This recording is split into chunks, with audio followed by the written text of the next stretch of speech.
समृद्ध नेपाललाई सार्थक बनाउन कृषिको व्यावसायीकरण र औद्योगिकीकरण, समग्र कृषि क्षेत्रका गतिविधिहरू, कृषिको व्यावसायीकरणको पथमा आउने समस्या चुनौतीहरूको उजागर गर्दै कृषिका सम्भावना र अवसरहरूको खोजीमा कटिबद्ध कृषि किसान र विज्ञ संघको सवाल जवाब कार्यक्रम कृषि सवाल।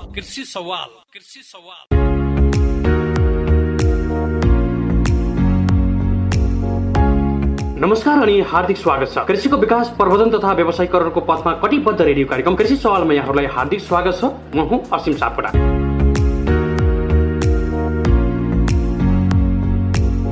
कार्यक्रम कृषि सवाल एग्रो टाइम्स मिडिया नेटवर्कले उत्पादन गर्ने गर्दछ। कार्यक्रम कृषि सवाल काठमाडौँ उपत्यकामा BGFM 94.9 मेगाहर्ज र हर्पल FM 90.9 मेगाहर्जबाट पनि सुन्दै हुनुहुन्छ। कार्यक्रम कृषि सवाल उपत्यका बाहिर गलेङ FM 92.2 मेगाहर्ज गलेङ स्याङ्जा गलेङमै रहेको जनकल्याण FM 106.5 मेगाहर्ज बटुवा स्याङ्जा र सामुदायिक रेडियो चापाकोट 91.6 मेगाहर्ज स्याङ्जाबाट पनि सुन्दै हुनुहुन्छ। यसैगरी कार्यक्रम कृषि सवाल रेडियो कालीगण्डकी 88.4 मेगाहर्ज गुल्मी, सामुदायिक radio Arghakhanchi FM 105.8 megahertz Arghakhanchi, radio Rasuwa 102.1 megahertz Rasuwa, Neelkantha FM 98.5 megahertz Dhading, radio Melamchi 107.2 megahertz Sindhupalchok, radio Sailung 92.7 megahertz Dolakha, radio Samarthya 92.1 megahertz Kawasoti Nawalpur, Daunne FM 103.4 megahertz Bardaghat Nawalparasi, radio Kaski 96.5 megahertz Pokhara Kaski, radio Doti 98.5 megahertz Doti, radio Dolpa 101.4 megahertz Dolpa, Saugat FM 103.6 megahertz Baitadi, यसैगरी बैतडीमा रहेको रेडियो बैतडी 95.4 मेगाहर्ज, रेडियो नयाँ नेपाल 104.5 मेगाहर्ज दार्चुला र रेडियो पाल्पा 97.1 मेगाहर्ज रामपुर पाल्पाबाट पनि सुन्दै हुनुहुन्छ। नेपालले बासमती धान नेपालको हो भनी दावी गरेको विषयमा आफ्नो प्रमाण युरोपेली संघ EUलाई पठाएको छ। भारत र पाकिस्तानले बासमती धान आफ्नो देशको हो भन्दै आधिकारिकताका लागि EUमा दावी पेश गरेपछि नेपालले पनि सो धान आफ्नो देशको हो भनी डिसेम्बर 19 मा दावी सहितको पत्र दर्ता गराएको थियो। नेपाल कृषि अनुसन्धान परिषद नार्कले केही दिन अघि नेपालको प्रमाण EUलाई पठाएको थियो। बासमती धानका लागि 3 देशबाट दावी आएपछि EUले तीनवटै देशलाई फेब्रुअरीको पहिलो हप्ताभित्र आफ्नो प्रमाण पेश गर्न भनेको थियो। त्यसअनुसार नेपालले प्रमाण जुटाएर पठाएको थियो। नेपालले 13 बुँदामा आफ्नो दावी प्रस्तुत गरेको छ। ती 13 बुँदेलाई दावी पुष्टि गर्न 80 वटा प्रमाण पेश गरेको नेपाल कृषि अनुसन्धान परिषद नार्क अन्तर्गत राष्ट्रिय जिन बैंकका वरिष्ठ वैज्ञानिक डाक्टर बालकृष्ण जोशीले बताए। वैज्ञानिक जोशीको नेतृत्वमा बासमती धानबारे अध्ययन गर्न अध्ययन समिति बनेको थियो। सो समितिले 1 महिना लगाएर अध्ययन गरेर प्रमाण पेश गरेको वैज्ञानिक जोशीले बताए। सन् 1960 देखिका प्रमाणबारे हामीले अध्ययन गरेका छौं। जोशीले भने त्यो बेलादेखि नै बासमती धानका लागि नेपालमा अनुसन्धान भएका छन्। त्यस बेलादेखिका इक्विपमेन्ट तथा गोरखापत्र अध्ययन गरेर प्रमाण जुटाएका छौं। लुम्बिनीमा गएर त्यहाँका किसानहरूसँग कुराकानी गर्नुका साथै विभिन्न पुराना व्यक्तिसँग पनि कुराकानी गरिएको वैज्ञानिक जोशीले बताए। सांस्कृतिक, आर्थिक, सामाजिक तथा सांगीतिक रूपमा पनि बासमती बारे अध्ययन गरेको बताउँदै उनले बासमती नेपालको भन्ने पर्याप्त प्रमाण पठाएको बताए। भारतले पनि आफ्नो प्रतिवेदनमा बासमती धानको उत्पादन नेपालको तराईबाट भएको उल्लेख गरेको छ। त्यसले गर्दा नेपालको दावी नै पुष्टि हुने वैज्ञानिक जोशीले बताए। भारतका पनि विभिन्न स्रोत तथा प्रमाण आफूहरूले अध्ययन गरेका आधारमा बासमती धानको उत्पत्ति नेपाल रहेको कुरा पुष्टि गर्दै उनले दावी गरेको बताए। बासमती धानका 4 वटा जात राजपत्रमा नै प्रकाशित भएका छन् भने अन्तर्राष्ट्रिय जिन बैंकमा नेपालमा 64 वटा बासमती धानका जात रहेका छन्। तिनलाई 10 देखि 15 वटा देशले प्रमाणमा ल्याइरहेका छन्। नेपालको जिन बैंकमा बासमती धानका विभिन्न 26 वटा जात रहेका छन्। यसले जातका हिसाबले पनि अरू देशको तुलनामा धनी रहेको जोशीले बताए। नार्कका कार्यकारी निर्देशक डाक्टर दीपक भण्डारीले बासमती नामको चामल नेपालकै हो भनी यथेष्ट प्रमाण आफूहरूसँग भएको दावी गरे। उनले भने हामीले बासमती धान हाम्रो हो भनी पौराणिक दस्तावेज, भिडियो, फोटो, गीत लगायतका सामग्री प्रमाणका रूपमा पठाएका छौं, जुन प्रमाणका रूपमा पर्याप्त छ। नेपालले सुरुमा बासमती धान नेपालको मौलिक हो भनी 13 बुँदे दावी गरेको थियो। त्यसमा बासमती धानको विषयमा नेपालमा सन् 1960 र त्यसपछि पनि अध्ययन भएको प्रमाण प्रस्तुत गरेको छ। बासमतीको शाब्दिक अर्थ बास्ना दिने धान अथवा चामल भएकाले यसलाई बासमती धान भनिएको नार्कले जनाएको छ। नेपालमा विभिन्न थरीका बास्ना आउने धान र चामलका रैथाने जातहरू पाइन्छन्। त्यसमध्ये एउटा बासमती पनि हो।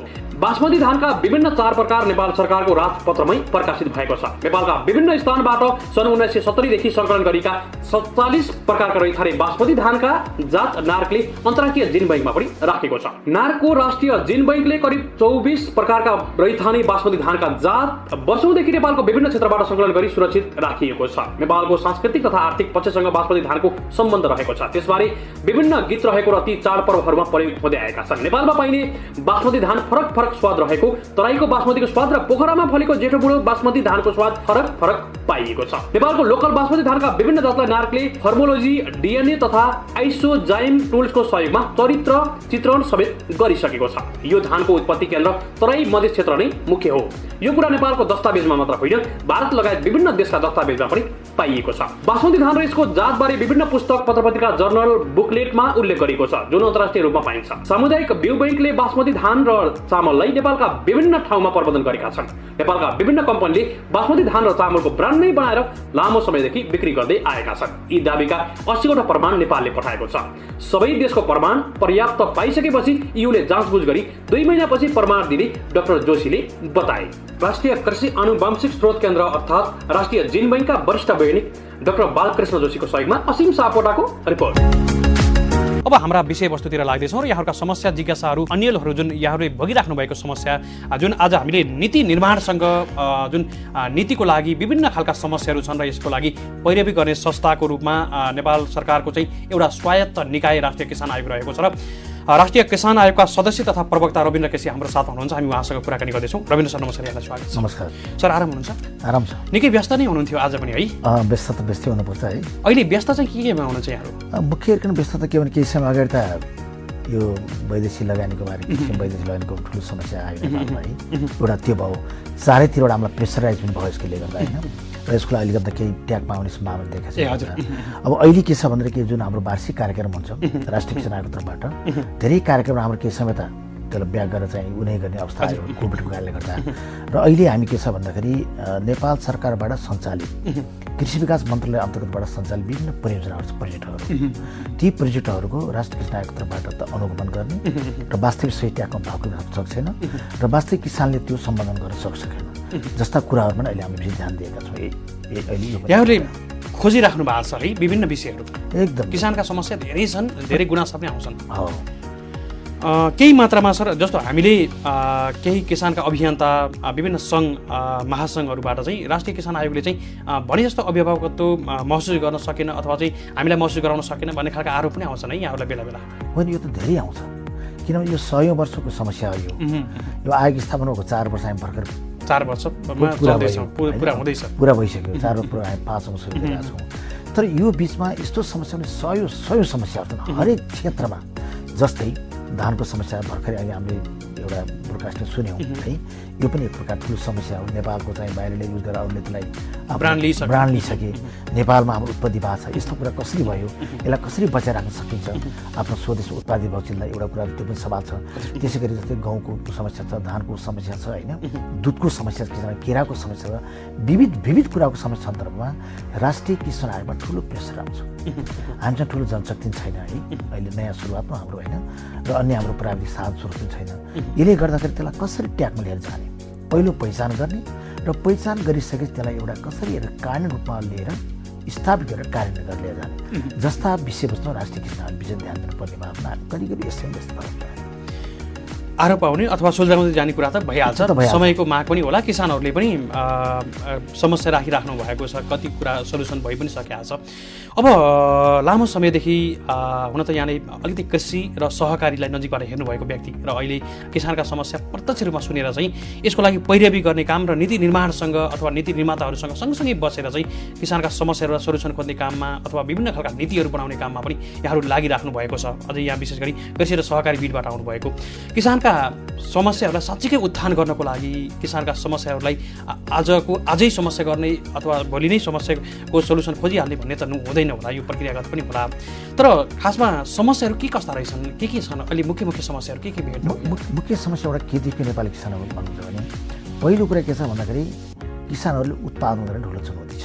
उत्पादनलाई ठुलो चुनौती छ, उत्पादन गर्नको लागि। उत्पादन गरिसकेपछि बजारीकरणको समस्या छ है, बजारीकरणले टाइम मूल्य उचित मूल्य पाउन समर्थ मूल्य प्राप्त गर्न सक्दैन, यसलाई कसरी समाधान गर्ने होइन, एउटा यो देखियो।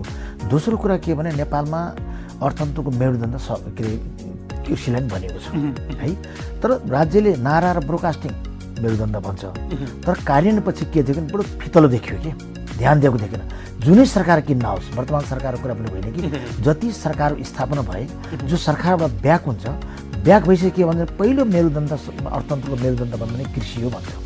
तर सत्तामा गएपछि यसलाई के भने एउटा माइनर रूपमा हेर्दिने, अरू मन्त्रालय जसरी होइन यो मन्त्रालय हेरिन। यदि साँच्चै नेपालमा अर्थतन्त्र मेरुदण्ड त कृषि दुई मात्रै छैन, हामीले विभिन्न देशको मोडेल देखिसक्यौँ। चाहे हिन्दुस्तानको कुरा गरौँ, एक नम्बर कृषिलाई एउटा नयाँ वैज्ञानिक यान्त्रिकरण गर्ने।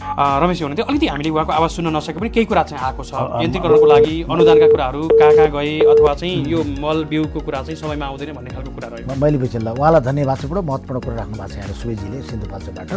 उहाँको पहिलो जिज्ञासा के भन्दाखेरि हामीले टाइममा चाहिँ मल प्राप्त गर्न सकेन एउटा। दोस्रो कुरो बिचुलियाको एउटा बिकी भयो, यसलाई कसरी अन्त गर्न सकिन्छ, राज्यले यान्त्रिकरण गर्नेमा त्यो गर्न। यहाँले बडो महत्त्वपूर्ण कुरो गर्नुभएको छ। अहिले राष्ट्रिय कृषि आयोग स्थापना आएको मुख्य कुरा तपाईँले भनेको तिनवटा कुरा विशेष ध्यान दिइरहेको छ। पहिलो कुरा मोल चाहिँ टाइमली पाउनुपर्छ किसानहरूले, होइन, धान रोप्ने टाइम पाउनुपर्छ, गाउँमा पाउनुपर्छ एउटा कुरा। यसलाई कसरी समाधान गर्ने भन्ने स्थायी समाधान गर्ने तर्फमा राष्ट्रिय कृषि आयोगले नेपाल सरकारलाई सुझाव दिएको छ, ताकि धान रोप्ने हामी जेठ असार रोप्छौँ, आउँछ भदौमा, यस्तो किसिम हुनु भएन भनिरहेका छौँ। जहाँसम्म बिजुलीका कुरा गर्नुमा चाहिँ एउटा कार्यदल चाहिँ बनिरहेछ। कार्यदलले के गरिरहेछ भन्दाखेरि त्यसले एउटा कार्यविधि बनाएको छ। अहिले त्यो कार्यविधि बनाइसकेपछि कसरी को किसानलाई कसरी दिने र कुन जिल्लामा कसरी पाएको छ, मानव 10 बिघा जग्गाले पनि त्यही नै पाउने, 10 रोपनी अथवा 20 कट्ठा भएकाले त्यही ढङ्गले पाउने हो। यसलाई पनि एउटा आन्तरिक रूपमा चाहिँ कसरी यसलाई समाधान गरेर लिएर जाने र वास्तविक किसानलाई कसरी सम्बोधन गर्ने भने यसको मेन वैज्ञानिक आधार भने के हो भने सुवेदीजी, हामीले अहिले किसान वर्गीकरण पनि भन्ने गर्छौँ। किसान सूचीकृत अहिले किसान सूचीकृत 7 प्रदेशमा वास्तविक किसान को हो, यो चाहिँ कुन वर्गमा पर्छ भन्ने कुराको सन्दर्भमा राष्ट्रिय कृषि आयोगको जुन एउटा लामो समयदेखि भनिरहेको कुरा थियो स्थापना कालदेखि अहिले यो काम सुरु भएको छ। अब मलाई लाग्छ आजको भोलि त होइन, तर केही वर्षपछि यहाँको चाहिँ यो जुन एउटा समस्या बिजुलीको समस्या टाइममा प्राप्त गर्न नसक्ने, उत्पादन वस्तु बजारीकरण गर्न नसक्ने, राज्यबाट पाउने सेवा सुविधाको अनुदानको सन्दर्भमा पनि जसको जो बोलवाला छ उसले प्राप्त गर्न सक्ने, यसको सन्दर्भ स्थायी समाधान गर्नको लागि एउटा प्रोसेस अगाडि बढिरहेको छ। मैले यहाँलाई स्पष्टमा जानकारी गराएँ। जस्तो कतिपय ठाउँमा यहाँहरूले धेरै ठाउँमा पुग्नु भएको छ स्थानीय स्तरमा पनि, कतिपय ठाउँमा चाहिँ कृषि एकदमै प्रायोरिटी परिहाल्छ, कृषिलाई मात्रै प्रायोरिटी दिएर चाहिँ कृषिका विभिन्न कार्यक्रमहरू रहेका छन्। कतिपय ठाउँमा चाहिँ कृषि त शाखा हो र अथवा चाहिँ कृषिलाई पनि हेर्नुपर्छ र भन्ने खालको महसुस चाहिँ त्यहाँ जाँदा गर्न हामीले पनि त्यो महसुस र त्यहाँ बसेका प्राविधिकहरूले पनि त्यही प्रायोरिटी छैन भन्ने खालको कुरा पनि आउँछन्। यसलाई चाहिँ कसरी लिनु भएको छ यहाँले? भने यो त गम्भीर समस्या जुन एउटा अन्तर देख्यो नि, दरार एकदम धनी र गरिबको जुन भन्ने गरिन्थ्यो नि पहिले, त्यस्तो किसानमा छ। अब अहिले कतिपय ठाउँमा के एउटा मतलब परिवर्तन भाव देख्यो भने तपाईँले राम्रो बाख्रा पाल्न चाहिँ बडो सम्मान गरिरहेछ, तपाईँले 20वटा भैँसी पाल्नमा चाहिँ ठुलो सम्मान छ। अहिले यो पनि आयो सम्मान र यति मात्र राष्ट्रपति पुरस्कार भन्ने छ, प्रधानमन्त्री पुरस्कार भन्ने छ, अहिले मुख्यमन्त्री पुरस्कार भन्ने प्राइभेट सेक्टरले ठुलो सम्मान यो होइन। अहिले चाहिँ एउटा राम्रो किसान भएर विदेशबाट चाहे वैदेशिक रुपियाँबाट फर्केर किन्न आओस्, चाहे विभिन्न किसिम निजामती सेवाबाट एउटा उच्च निकाय बसेको कर्मचारी किन्नुहोस्, यस कारणले गर्दा यो अन्तर छ। जहाँसम्म यहाँले भन्नुभयो एउटा बैङ्कमा तपाईँ जानुहोस्, एउटा किसान चाहिँ गएर म 1000वटा बाख्रा पाल्छु अथवा 100वटा म गाई पाल्छु, उखु तरकारी खेल्छु गर्छु भने त्यो बैङ्कले चाहिँ उसलाई राम्रोले हेर्दैन। सर, जस्तो अहिले किसानका प्राविधिक रूपमा पनि समस्या धेरै आइरहेका छन्। जस्तो कुनै पनि पशुपालनमा त अहिले जस्तो बाख्राकै कुराकानी गर्दा बाख्रा पालनमा चाहिँ लगानी कमजोर भन्दा पनि प्राविधिक समस्याले गर्दा चाहिँ भने जस्तो बाख्रा पालन अझै फस्टाउन नसकेको भनेर प्राविधिकहरूले भन्नुहुन्छ। जस्तो प्राविधिक रूपमा चाहिँ सबै किसानको माझमा पुर्याउने खालको पोलिसी यहाँहरूको अहिले यो नीतिको लागि लबिङ गर्दै हुनुहुन्छ? एक गाउँ एक प्राविधिकका कुरा पनि आइरहेको छ, तर पर्याप्त छैनन् र भनेअनुसारका दक्ष पनि छैनन् भन्ने कुरा पनि आइरहेको छ। एउटा महत्त्वपूर्ण के देशमा जुन परिवर्तन भयो नि, हाम्रो चाहिँ 75 जिल्ला थियो, अहिले 70 जिल्ला छ र सम्पूर्ण अधिकार स्थानीय तहमा छ। स्थानीय तह अहिले 753वटा छ है। त्यो प्रत्येकमा कस्तो हुनु पर्थ्यो, जसरी जिल्लामा हिजो कर्मचारीहरू थियो नि, लाइभ स्ट्रक्चर पशुको हेर्ने एउटा होइन, अनि कृषिको विभिन्न सेक्टर हेर्ने एउटा, यस्तो किसिम जुन प्राविधिक छ त्यो चाहिँ प्रत्येक गाउँपालिकामा चाहिन्छ अहिले। र हामीले सरकारलाई के भनेका थियौँ भने कि त संहितामा जानु हुनुहुन्थ्यो, अब गइसके सम्पूर्ण अधिकार केन्द्रको अधिकार कहाँ सबै गाउँमा स्थानीय तहमा गएको छ र स्थानीय तहमा साधन स्रोतको एकदम सक्रिय एकदम पुरा एकदम पूर्णता प्राप्त गर्नुपर्छ त्यहाँ। नत्र जुन एउटा हाम्रो कन्सेप्ट जुन हाम्रो परिकल्पना थियो नेपाल गणतन्त्र स्थापना गरेर सङ्घीय स्थापना गर्ने, त्यो परिकल्पना हामी प्राप्त गर्न सक्दैन, सफलता प्राप्त गर्न सक्दैन। यसको लागि प्रत्येक गाउँमा जुन एउटा प्राविधिकहरू हुन्छ नि हरेक सेक्टरको प्राविधिक भनेर ठुलो भाष्ट हुन्छ त्यो हरेक प्राविधिक हुनु जरुरी छ र हामीले अहिले के भनिरहेका थियौँ भने नेपाल सरकारलाई लास्ट इयरको बजेटमा हामीले सुझाव दिउँ आएको तर्फबाट प्रत्येक गाउँपालिका कमसेकम एउटा अफिसर लेभलको पठाउनुपर्छ वडा लेभलमा पठाउनुपर्छ गाउँपालिकाले मात्र भ्याउँदैन नि हिजोको चाहिँ 7वटा 8वटा गाउँपालिका भनेर एउटा अहिले त उभा हिजोको 7वटा 8वटा गाविस भएर एउटा गाउँपालिका भएको छ एउटा वडा बनिरहेछ त्यो वडा भनेको हिजो गाउँपालिका जस्तो है त्यहाँ साधन स्रोत पर्याप्त हुनुपर्छ होइन यस कारण अहिले यसको लागि के छ भन्दाखेरि वास्तवमा छँदै छैन एउटा अहिले यो छँदै छैन यसले गर्दा यसलाई उपयुक्त हुनु जरुरी छ यसले गर्दा समस्या छ किसानको उत्सुकता छ अहिले यो प्रति मान्छे त आकर्षण छ यो पेसाप्रति अहिले होइन मर्यादित पनि भएको छ हिजो जस्तो होइन अनुदानको क्षेत्रमा के हिजो भन्दा के यसलाई प्रोत्साहन गरेर लगिएको हुन्छ छुट्याइएको हुन्छ यसले गर्दा एउटा के गर्नुपर्ने राज्यलाई हामी के भन्छौँ आएको तर्फबाट भने हामीलाई सुझाव के आएको छ भन्दाखेरि हामीले सुझाव पनि दिएको छौँ नेपाल सरकारलाई सम्बन्धित निकायमा हामीले एउटा यसको ऊ पनि दिएको छ एउटा चाहिँ ऐनको मसौदा हामीले पेश गरिसकेका छौँ यो के हो भन्दाखेरि राज्यको तर्फबाट 753 स्थानीय निकाय नै मजबुत हुनुपर्छ कृषि क्षेत्रको अगाडि लानको लागि त्यो जबसम्म त्यो हुन सक्दैन त्यहाँसम्म हामीले यो 753 स्थानीय निकाय मात्र हामीले त परिकल्पना स्थापना गर्न हुँदैन त्यसलाई गर्नु जरुरी छ यो करिब करिब हुँदै जाओस् भन्ने हाम्रो एउटा छ जहाँसम्म यसलाई अर्को कुरा नीति निर्माणको कुरा गर्नु नीति निर्माण सभामा हामीले अहिले नेपाल सरकारसँग चाहिँ 29वटा गरेका छौँ पहिला त जमिनको कुरा आयो भू उपयोग ऐन भू उपयोग ऐन पास भएछ पार्लियामेन्टमा होइन नेपालको जमिनलाई कसरी क्याटेगोराइज गर्ने त जमिन त जमिन छ उत्पादन हुने क्षेत्रमा बिल्डिङहरू घर र व्यवसाय त्यहाँ बनिरहेको बस्ती छ सहर जहाँ खाली र चाहिँ अलिक उदार भएको ठाउँमा चाहिँ कोही पनि बस्दैन त्यसकारण पहिले जमिनको एउटा सेटलाइट सिस्टमबाट यसलाई चाहिँ के गर्नु क्याटेगोराइज गर्नु जरुरी छ उत्पादन क्षेत्रमा घर घरि नै बन्न दिनु हुँदैन यो पहिलो कुरा दोस्रो कुरा जहाँ चाहिँ सेना कहाँनिर बस्ने प्रहरी कहाँनिर बस्ने मठ मन्दिर कहाँनिर राख्ने स्कुल कलेजहरू कहाँ राख्ने यो त छुट्याउनु पर्यो नि होइन उत्पादन क्षेत्रभरि घर घडेरी बन्ने व्यापक रूपमा उद्योग धन्दा बन्ने उद्योग धन्दा गाउँको टापमा लानुपर्छ अनि त्यहाँ विकास हुन्छ यो ढङ्ग हुनुपर्छ हामीले सुझाव दिएको छ यो चाहिँ सेटेलाइट सिस्टमबाट मलाई लाग्छ निकट भविष्यमा जाला अहिले आयोग जुन भूमि आयोग चाहिँ अलिक गठन भएको छ 77 जिल्लामा है त्यसले कति अध्ययन गर्न बाँकी त हेर्नै बाँकी छ होइन आयोगको तर्फबाट हामीले 753 स्थानीय निकायलाई पुग्ने गरी 7 प्रदेश र 77 जिल्लामा हामीले चाहिँ यो एउटा एवेरनेस कार्यक्रम चलायो आयोगको तर्फबाट यो धेरै लामो कुरा त म धेरै कुरा भन्न चाहँदैन आयोगले अध्ययन एउटा बडो एउटा सूक्ष्म तरिकाले हामीले किसानका समस्या के हुन् कसरी अगाडि लान सकिन्छ र स्थायी कसरी लिएर जाने र दुईटा हामी जुन एउटा विकसित देशको बिचमा हामी छौँ त्यहाँको टेक्नोलोजी कसरी गइरहेछ कृषि क्षेत्रको कुरा गर्नुपर्दा इन्डियामा त्यत्रो पपुलेसन छ पपुलेसन पनि टेक्नोलोजी पनि अगाडि भएको देशको बिचमा हामी छौँ यस कारण यसलाई नयाँ ढङ्गले लानु जरुरी छ यो प्रति हामीले राज्यलाई सुझाव पनि दिएका छौँ जस्तो यहाँले अगाडि भन्नुभएको थियो किसानका अरू समस्याहरूमा कृषि कर्जाको कुरा सरकारले धेरै लगानी अरबौँ लगानी गरेको छ अनुदानको जुन ब्याज को लागि जुन सहुलियत ब्याजको लागि जुन सहयोग पनि गरेको छ तर यो पनि यहाँले अगाडि भने जस्तै अलिकति टाठाबाटाको हातमा अथवा ठुला घरानाका कृषि फार्महरूमा मात्रै गएको छ साना किसानहरूलाई अलिक गाह्रो नै भइरहेको छ यहाँले पनि राख्नु भएको थियो यो समस्या त धेरै सबै जिल्लाहरूमा आउँछ सर है होइन यो त मुख्य गरिकन अझ यो पहाडी बेल्टामा त पहुँच भन्दै टाढा छ पहिलो कुरा बैङ्कहरूले त्यो क्षेत्रमा लगानी अझै पनि सहयोग गरिरहेछन् यत्रो पेल्दै पनि यो राष्ट्रिय किसान आयोग स्थापना बित्तिकै हामीले पहिलोपटक कसरी यो किसानलाई सहुलियत ऋण दिन सक्ने दुईवटा कुरा राख्यो एउटा एफडिआई जुन एउटा अहिले वैदेशिक कृषि वैदेशिक लगानीको भन्ने सन्दर्भमा कुन भित्रुन मिल्ने कुन भित्रुन नमिल्ने कुन नेपालको लागि किसानलाई त्यो उपयुक्त छ कुन छैन एउटा कुरा त्यो राखेर दोस्रो कुरा के अति महत्त्वपूर्ण कुरा के भन्छ भने यो अनुदान कृषि अनुदानको व्यवस्था कसरी लाने एउटा त बिग प्रोसेस हुनुपर्छ त्यसको लागि लङ प्रोसेसको व्यक्ति पनि आजभोलि त होइन नि किसानले एउटा बाख्रा पाल उत्पादन गर्दा 1 वर्ष पर्खिनुपर्छ आजभोलि त धान चामल बेचे जस्तो कुरा त होइन नि त्यो चिनी बेचे जस्तो कुरा त होइन अनि जबसम्म किसानले त्यो प्रति ध्यान दिँदैन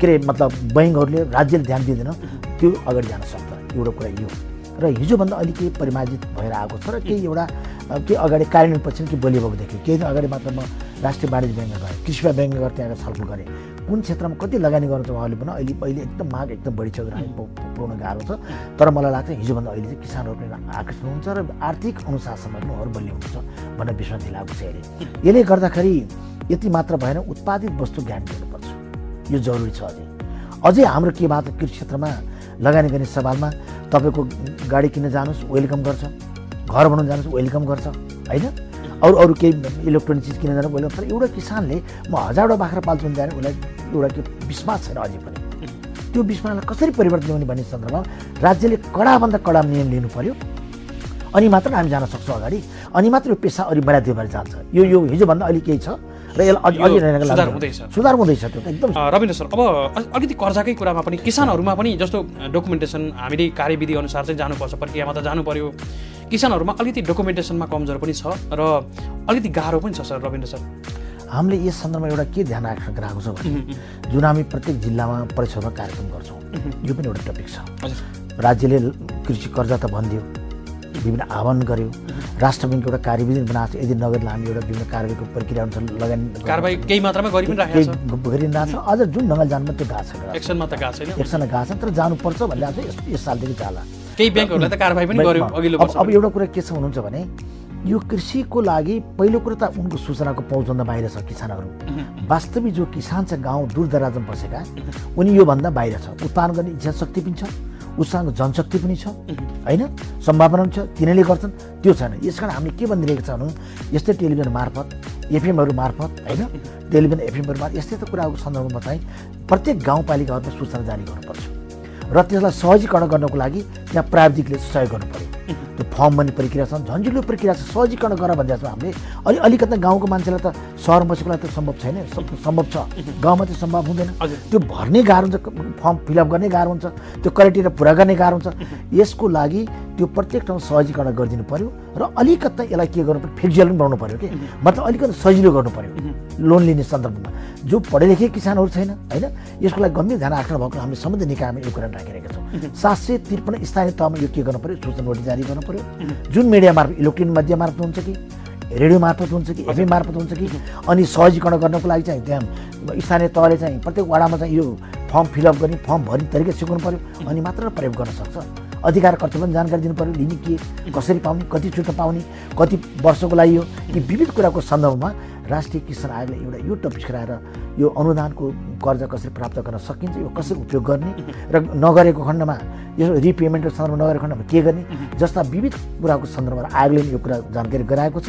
र म यहाँ तपाईँको टेलिभिजन मार्फत के आग्रह गर्न 753 स्थानीय तहमा यो चाहिँ व्यवस्था हुनुपर्छ। जस्तो रविन्द्र सर, आवश्यक पर्यो भने हामी एउटा बहस पनि गरौँला, निश्चित रूपमा गर्नु छ। यो विषय सबै निकायसँग पर्छ हो, महत्त्वपूर्ण यो सब्जेक्ट छ। सरले अलिकति यो कृषि र सहकारी मोडलमा यहाँ अलिकति सहकारीको अनुभवी पनि हुनुहुन्छ, सहकारी पनि कृषि क्षेत्रको विकासको लागि, व्यवसायीकरणको लागि त एउटा कोसेढुङ्गा साबित नै बनेको छ है अहिले पनि है?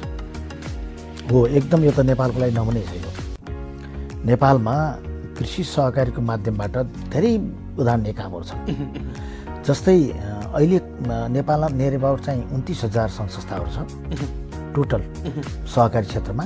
21 प्रकारका सहकारीहरू छ, एउटा राष्ट्रिय स्रोत ब्याङ्क छ। म राष्ट्रिय सहकारी महासँग करिब 12 वर्ष जिम्मेवारी पदमा बसेर नीति निर्माण तहमा बसेँ, अहिले म त्यहाँको सल्लाहकार हो होइन। एउटा कल लेखौँ न है सर, त्योभन्दा पछाडि हामी विषय भन्दा होला। हजुर नमस्कार, सायद टेलिफोन गरिसकेको छ सर, यो विषयलाई नै कन्टिन्यू गर्नु। अनि त्यसले गर्दा अहिले मैले मुख्य कारण हामीले अहिले जोड्न खोजेको कुरा के हो भन्नुहुन्छ भने 12,000 जति कृषि सहकारी संस्थाहरू छ, कृषि क्षेत्र मात्र आबद्ध भएर काम गर्ने है। र अहिले कस्तो भन्नुहुन्छ भने कतिपय ठाउँ यति उदाहरणीय छ, जस्तै के अरे झापाको महारानी जोडाजोडी भन्ने ठाउँ छ, 180 बिघाभन्दा बढी सामूहिक रूपमा कृषिको काम गरिएको छ कृषि सहकारीको माध्यमबाट। त्यस्तै गरी तपाईँको स्याङ्जामा छ, 1000 भन्दा बढी रोपनीहरू लिएर चाहिँ किसानहरूले सहकारीको माध्यमबाट गइरहेको छ। तपाईँको चितवनको माडीमा पनि त्यहाँ अहिले ठुलो 200 बिघाभन्दा बढी लिएर जाने अगाडि बढिरहेको छ टिमहरू। नवलपरासीमा त्यो मार्फतबाट चाहिँ कृषि सहकारी मार्फत राइस मिलहरू स्थापना भएको छन्। रूपन्देहीमा पनि त्यही ढङ्गले गइरहेको छ, कपिलवस्तुमा पनि त्यही ढङ्ग छ। नेपालगञ्ज भन्नुहुन्छ कोल्ड स्टोर, पहिलो कोल्ड स्टोर सहकारीको त्यहाँको सबै इन्डियामा जान्थ्यो पहिले, इन्डियाको रूपडियामा लगेर स्टोर गर्ने अनि किसानले पनि गर्थ्यो सहकारी माध्यम। यस कारण मैले भन्नु भयो एकातिर त त्यो वैज्ञानिक छ, सामूहिकता हुन्छ सहकारी कृषि सहकारी माध्यमबाट जाँदा। दोस्रो कुरा के भने सामूहिकताको विकास हुनुभयो। तेस्रो कुरा भनेको आफूले उत्पादित गरेको वस्तु हजारौँ हजार 10,000 मेम्बर बिचमा जान्छ। यसले गर्दाखेरि नेपालको एकमात्र वैज्ञानिक आधार कृषि सहकारी मार्फत त हामी भन्छौँ, यो त संसारले स्वीकार गरेको मोडल छ। यो युनाइटेड नेसनले अन्तर्राष्ट्रिय सहकारी महासङ्घलाई एउटा बडो अभिन्न अङ्गको रूपमा एउटा उसको सल्लाहकार रूपमा उसलाई आमन्त्रणा गर्छ के अरे युनाइटेड नेसनको मिटिङमा पनि र यसले ठुलो रोल लिइरहेको छ। संसारको 125वटा भन्दा बढी देशहरूमा सहकारीको माध्यमबाट धेरै कामहरू भएको छन्। यसमा पनि अझ वैज्ञानिक र एउटा यान्त्रिकरण गरे के भन्नुहुन्छ भने यो कृषि सहकारी माध्यमबाट धेरै उदाहरण छ। नेपालमा सेभिङ क्रेडिट एकदम बढी छ, 17,000 भन्दा बढी त 72 हिँडेको कारबार गर्छ नेपालमा। र यहाँ अहिले कृषिसँग सम्बन्धित 14वटा केन्द्रीय सङ्घहरू छ नेपालमा। दुधको छ, जडीबुटी छ, मह छ, तपाईँको उता गएर चाहिँ च्याउको पनि च्याउको माछा जिल्ला स्तरमा त्यो छ, तपाईँको उखुको छ, कफीको छ होइन। यो यस कारणले मैले भन्न खोजेको कुरा भने विषयवस्तु एउटा नै हो, एउटा तरिकाले गइरहेको छ। अब जापानको कुराहरू चाहिँ कृषिमै बढी सहकारी मात्र पुग्यो। उत्तर कोरिया किन्नहरू उसले पनि यसलाई स्वीकार गर्छ। अतिमा संसार डेमोक्रेसी देश देखाउने भने देश चाहिँ अमेरिकाले यो कुरा सहकारीलाई स्वीकार गरेको छ है। अनि इन्डियाकै संसारमा हाम्रो सेकेन्ड चाहिँ एउटा डेमोक्रेसी देश हो भने इन्डियाले लिएर स्वीकार गरेको छ। यस कारण यसलाई एउटा वैज्ञानिकको यो के भन्छ समानता छ कि 1 man 1 vote। कम्पनीमा के हुन्छ भन्नुहुन्छ भने जति बढी सेयर उसको भोटिङ राइट उति बढी हुन्छ। सहकारीमा के भन्छ तपाईँ 10 लाख हाल्न के अरे सेयर साथी हुनुभएको छ, 100को मान्छे 100 मिनिमम हाल्नुपर्छ, 100को चाहिँ अध्यक्ष बन्न सक्छ। यस कारण यो वैज्ञानिक छ र यो मार्फत जानु भनेको एउटा अहिलेको चाहिँ यो 21 शताब्दीको विज्ञानको ऊ पनि एकदम राम्रो। जति डोनर एजेन्सीहरू नेपालमा आउँछ नि सबभन्दा पहिले तपाईँ त्यो राष्ट्रिय सहकारी महासभा हामी एकदम गाह्रो थियो कि चल्नलाई पनि। अहिले त कस्तो भयो भने सिधै युएनबाट आउँछ, तपाईँको यो डब्लुएफबाट त्यहीँ आउँछ, तपाईँको विभिन्न किसिम चाहिँ वर्ल्ड ब्याङ्क पनि त्यहीँ आउँछ, तपाईँको हाम्रो चाहिँ त्यो जिआइजेड पनि त्यहीँ आइरहेछ है, युरोपियन युनियन पनि आइरहेछ, जापानबाट आउने विभिन्न जिआइका साइका छ नि यो पनि सहकारी मात्रामा आउँछ। अहिले त किन यहाँ भन्नुहुन्छ भने सहकारीमा पहिला के हुन्छ एउटा अनुशासित मेम्बर हुन्छ, सहकारीको मूल्य र मान्यता चलिरहेको हुन्छ, समाजप्रति उत्तरदायी हुन्छ, उसको व्यक्तिगत प्रतिष्ठाको कुरा हुन्छ। उदाहरणको लागि अहिले तपाईँ स्थानीय तहमा धेरै यो सहकारीका मान्छे लिडरहरू त्यहाँ इलेक्टेड भएको छन्, प्रदेश सांसद स्थानीय के अरे यो सहकारीका मेम्बरहरूले मान्नेहरू छन्। सङ्घीयमा यो रङ्गको छ। यसले गर्दा के भएको छ भन्नुहुन्छ भने नेपालको कृषि प्रधान देश नेपाल अहिले 84% जनता कृषिमा आधारित छौँ हामी। हाम्रो अर्थतन्त्रको मेन मुरुदण्ड भनेको के हो भन्नुहुन्छ यही नै हो। 30 अरब 40 अरबको धान त हामी इन्डियाले ल्याएर खाइरहेको छौँ अहिले पनि कृषि प्रधान देशमा होइन। खसीको 30-40 अरबभन्दा बढीको त हामी खसीको मासु पनि इन्डियाबाट आउँछ रागा खसी गरेर। कृषि प्रधान देशमा जुन नगल जाने त्यो छैन र अहिले चाहिँ यसको महत्त्वपूर्ण मैले भन्न खोजेको के भन्छु भने सहकारीको माध्यमबाट जानु एउटा वैज्ञानिक आधार हो। सफलता छ यो। एकातिर चक्लबन्दीबाट जान सकियो, टुक्री प्रणालीको अन्त हुने भयो, सामूहिकतामा अगाडि बढ्न सक्ने भयो होइन। अनि बजारीकरणको सहजता प्राप्त गर्ने भयो र अन्तर्राष्ट्रिय लेभल स्वदेशीले पनि त्यसलाई विश्वासको वातावरण सिर्जना हुने भयो। यसले गर्दा नेपालको समय उपयुक्त छ सहकारी माध्यमबाट जानुको लागि। तर व्यवस्थित चाहिँ हुन पर्यो, अझै व्यवस्थित हुनु जरुरी छ। बल्ल हामी सिक्दै प्र्याक्टिस आइसक्यो केही। जस्तै झापाको मैले कुरा गरेँ, माडीको कुरा गरेँ, मैले त्यो स्याङ्जा कुराहरू गरेँ, अरू ठाउँमा यो रङ्ग गएर बर्दियामा गइरहेछ, अरू जिल्लामा यो तरिकाले गरिरहेको हुनाले एउटा सामूहिकताको अगाडि जान सक्यौँ भने यसले ठुलो एउटा फरक। विषयहरू हामीसँग धेरै छ, निष्कर्षमा पनि जान चाहन्छौँ। अलिकति कृषि कर्जाको कुरा हामीले भन्यौँ, अब अलिकति कृषि बिमाको कुराहरूमा पनि सरकारले राम्रै लगानी गरेको छ, अवेरनेस अलिकति कमजोर देखिन्छ। मुख्य कुरा तपाईँले भने जस्तै हामी विभिन्न जिल्ला जुम्लामा गयौँ, स्याउको बिमाको कुराहरू आयो, उनीहरू भयो विभिन्न बिमा कम्पनी त्यहाँ पुगिरहेको छ, धेरै बिमाको 10-12 बिमा कम्पनी गएको छ त्यहाँ। तर कस्तो भन्दाखेरि कार्यान्वयनपछि एउटा त चुनौती छ, उनीहरूलाई यो अवेरनेस छैन, मतलब उनीहरूलाई योबाट उनीहरू जानकारी प्राप्त छैन किसानहरूलाई। दोस्रो बिमा गरेपछि के हुन्छ, नगर्दा के हुन्छ होइन। र बिमा गर्ने प्रक्रिया के, क्षति भयो भने हामी कसरी प्राप्त गर्न सक्छौँ, एउटा झन्झटिलो बाटो पाइयो कि त्यो उनीहरूले ल्याउने जुन बिमाको चाहिँ गरिसके ल्याउने जुन प्रक्रिया छ झन्झटिलो छ। यसलाई सहजीकरण गरेर हामीले बिमा संस्थान र प्राइभेट बिमा कम्पनी लागेर ठुलो कार्यक्रम हामीले गऱ्यौँ लास्ट इयर जुम्लामा पाइयो। अब गाई किसानहरूको सन्दर्भमा एउटा गाईको चाहिँ 1.5 लाख जति पर्छ, तर यहाँ यो बिमामा आएर लिएर जानको लागि 1.5 लाख करिब हामी सक्यो हजुर भन्दैथ्यो कि। त्यसमा हामी तुरन्त उहाँहरूलाई बोलाएर राष्ट्रिय योजना आयोगको तर्फबाट हामीले कार्यक्रमै राख्यौँ। बिमा कम्पनीका राष्ट्रिय बिमा कम्पनी अन्तर्गतका जति आबद्ध भएका बिमा छन् नि, चाहे कृषि क्षेत्र किन्नु, चाहे पशु क्षेत्र किन्नु, चाहे माछाको अरू किन्नु, अनि विभिन्न क्षेत्रमा भएको लागि हामीले छलफल गरायौँ। एउटा सहजीकरण सबभन्दा पहिलो यिनीहरूलाई परिचित गर्नु जरुरी छ। आएको काम एउटा यो पनि हो कि यो अवेरनेस गराउने, र यसको लागि अहिले माध्यम कि स्थानीय तह छ। अहिले त स्थानीय गभर्मेन्ट स्ट्रङ रूपमा भएको छ, अधिकार सम्पूर्ण अधिकार छ नि त्यो उनीहरूको। यो कसरी कार्यान्वयन गर्ने र उनीहरूले योबाट सुविधा कसरी प्राप्त लिने, यो सन्दर्भमा कार्यान्वयनपछि चाहिँ अलिक कमजोर छ, लेथुलो छ र झन्झटिलो छ। अहिले उदाहरणलाई म एउटा कुरा मात्र कृषिको मात्र नभएर अहिले भनौँ न यो जुन कोभिडको सन्दर्भमा जुन एउटा बिमा गरेको छ नि, म पनि एउटा त्यसको भिक्टिम हुँ, त्यो प्राप्त गर्न सकिरहेको भनौँ अलिक टाढाबाट मान्छे गर्न सकिरहेको छैन हुन्छ नि। यो बिमाको झन्झटिलो सन्दर्भमा गाई लिन जाँदा गाईको चाहिँ त्यो बिमा पहिलिन जाँदा चाहिँ 1 लाखै खर्च भयो हजुर भन्दै थियो कि। यस्तोलाई अन्त गर्नको लागि हामीले सम्बन्धित निकायमा भनेका छौँ र किसानहरू अझै यसमा परिचित गर्नु जरुरी छ। र स्थानीय तपाईँ टेलिभिजन मार्फतमा के पनि आग्रह गर्न चाहन्छु भने स्थानीय तहमा हरेक चिजमा यो राज्यबाट जुन क्राइटेरिया छुट्याएको छ नि कुनमा गर्न मिल्ने कुन नमिल्ने, यसमा के गर्नुपर्छ भने स्थानीय तहले चाहिँ यो बाटो गर्नु जरुरी छ। यो ढङ्गले जान सक्यो भने यो सफलता प्राप्त गर्नुपर्छ र किसानहरूले उत्पादित गरेको वस्तुमा जोखिम पनि हामीले जोखिम बेहोर्नु पर्दैन।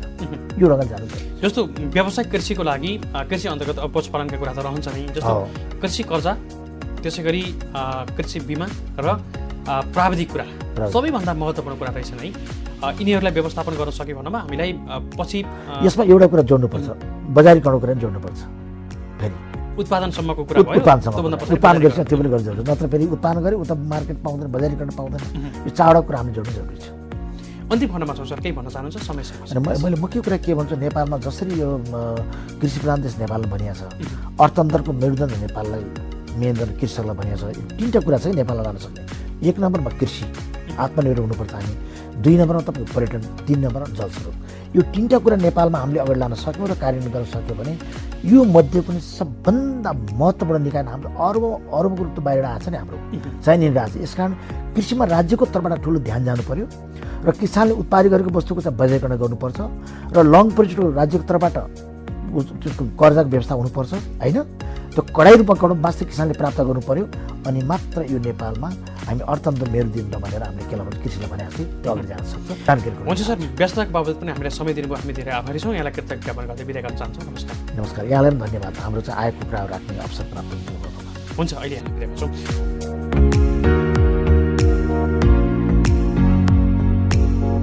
यिनै विविध सामग्रीहरू सँगसँगै आजको लागि भने कृषि सवालको समय यति नै। कृषि क्षेत्रमा लाग्दै हुनुहुन्छ, लाग्ने सोच बनाउनु भएको छ अथवा कुनै पनि समस्या, जिज्ञासा, अन्यल गुनासाहरू छन् भने 985110979192 मा सम्पर्क गर्न सक्नुहुन्छ भन्दै आजको श्रृङ्खलाबाट कार्यक्रम कृषि सवालका सम्पूर्ण युनिट सहित असीम सापकोटा पनि बिदा हुने अनुमति माग्छु। स्वदेशमै रहौँ, कृषि कर्म गरौँ। नमस्कार।